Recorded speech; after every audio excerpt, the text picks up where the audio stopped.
5월 3일입니다. 잠언 1장 20절에서 31절까지 말씀 봅니다.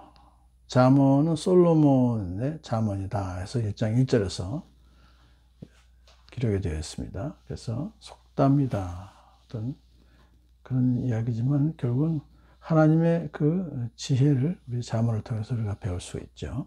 그래서 부모가 자녀를 가르치는 내용을 앞에서는 쭉 썼는데 오늘 본문부터는 지혜를 의인화시켜서 또 진행을 합니다. 자, 지혜가 길거리에서 부르며 광장에서 그 소리를 높이며 시끄러운 길머리에서 외치며 성문 어귀와 성 안에서 말을 전한다. 그렇게 시작했어요. 그러니까 이제 지혜는 대중 앞에서 연설을 하는 여인으로 의인화되어서 나타납니다. 길거리, 광장, 길머리, 성문어기, 성안 이런 장소는 모두 사람들의 왕래가 빈번한 것이고 이 성문어기 같은 곳은 재판이 이루어지는 곳입니다. 그래서 그 공동체 삶에서 일어나는 사건들이 가장 중요하게 판단되는 그런 곳에 많은 사람들이 집결되고 어우러지는 자리에서 지혜가 목소리를 높인다 이렇게 시작을 하죠. 이것은 지혜가 외치는 소리를 듣지 못했다라고 변명할 수가 없는 거예요.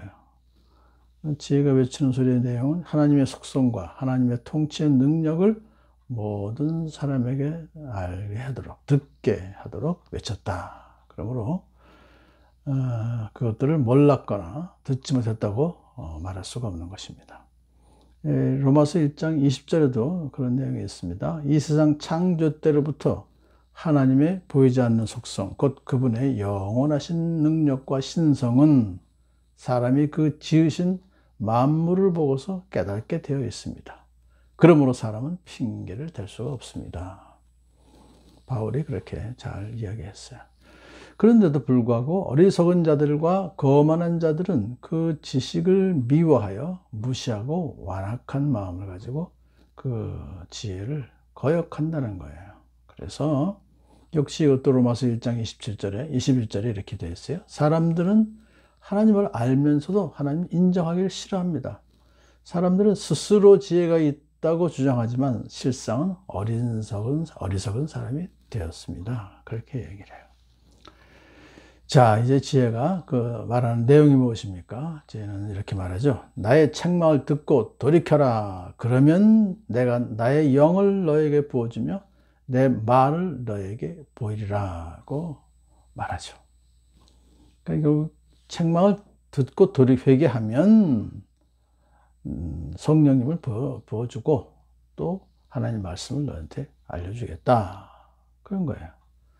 그럼에도 불구하고 너희는 내 말을 듣기 싫어하였고 나의 모든 교훈을 멸시하며 내 책망을 받지 않았다. 그러므로 하나님께서 너희를 심판하실 것이다. 그렇게 이제 선포합니다. 심판의 내용이 뭐죠? 그것은 갑자기 재앙이 임하는 것이고 그래서 심적으로 두려움이 임하는 것을 말해요. 자, 하나님을 경외하지 않고 조롱하던 사람이 이런 심판을 받게 되면은 지혜가 비웃을 것이다. 앞에서는 그들이 비웃었지만 이제는 지혜가 비웃을 것이다. 지혜는 거듭 반복해서 조언도 하고 경고도 했습니다만 그럼에도 불구하고 끝까지 완악한 마음을 가진 사람들이 받을 결과다 그러죠. 너희의 두려움이 광풍같이 임하겠고 너희의 재앙이 폭풍같이 이르겠고 너희에게 근심과 슬픔이 임할 것이다. 참 비참하게 되는 거죠. 하나님께서 그 자들을 심판하는 날이 올 때는 그들이 아무리 하나님께 부르짖고 애써 찾아봐도 하나님은 대답하지 않으시고 만나주지 않으실 것이다. 이 말씀을 우리가 잘 오해하면 안 되죠. 하나님께서는 아무리 큰 죄를 지은 자라 할지라도 하나님께 부르짖고 하나님께 용서를 구하면 용서해 주신다 그랬어요. 그렇지만 결국은 그것이 때가 있다는 거죠. 마지막 날 하나님의 심판하는 날이 올 때 그때는 늦는다는 겁니다. 아무리 찾아봐도 만나주시지 않는다는 것입니다. 자, 이것을 이제 마지막 심판의 날이 되기 전에 회개해야 된다고 하는 것을 여기서 우리가 볼 수 있죠. 지혜는 그들이 심판받을 수밖에 없는 이유를 이렇게 말합니다. 너희가 깨닫기를 싫어하며 주님 경외하기를 즐거워하지 아니하며 지혜의 충고를 받아들이지 않으며 지혜의 모든 책망을 없인 여긴 탓이다. 그래요. 그렇기 때문에 이제 마지막 날에 그들은 결국은 용서받지 못할 것이다. 아무리 외쳐봐도 하나님께.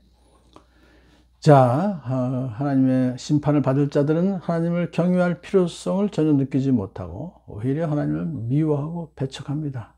그들은 지혜를 없인 여깁니다. 그 결과로 그런 사람은 제가 한 이 일에 열매를 맺는다. 먹으면서 자기가 한 일에 열매를 먹는다. 자기가 뿌린 씨앗은 자기가 스스로 그 열매를 거둔다는 것이죠. 제 꾀에 배부를 것이다. 제 꾀에 배부를 것이다. 어리석은 꾀를 즐거워하며 마치 배부른 사람처럼 만족해하지만 언젠가 그들은 자신의 행위와 꾀를 후회할 날이 올 것이다. 그런 뜻입니다. 어리석은 사람과 미련한 사람은 안일하게 살다가 결국에는 멸망할 것이다. 그렇게 지혜는 말해요. 반대로 그러나 오직 지혜의 말씀을 듣는 사람은 안심하며 살겠고 재앙을 두려워하지 않고 평안히 살 것이다. 그렇게 기록을 하고 있습니다. 자, 그러므로 이 지혜의 말을 듣는 사람은 어떤 사람일까요? 그것은 바로 즐겨 듣고 순종하는 사람을 말하는 것이죠. 그래서 예수님을 믿고 구원받은 성도들이 하나님 말씀을, 예수님 말씀을 즐겨 듣고 또 즐겨 순종하는 삶은 안심하고 또 평안히 살 것이다. 이것은 현세적인 그런 평안이 물론 당장에 주어지지만 평화롭고 안정된 생활을 하지만 이 땅에서 역시 이것은 현세적인 안전함을 넘어서 영원한 영적 평안을 또한 누릴 수 있게 해주신다는 거죠. 그러므로 우리는 영원히 우리 하나님 나라에서 누릴 그 평안을 오늘 미리 오늘날도 맛보아 알 수 있게 되는 것입니다. 그래서 지혜의 말씀을 듣고 순종하는 그런 저와 여러분 되길 간절히 소원합니다.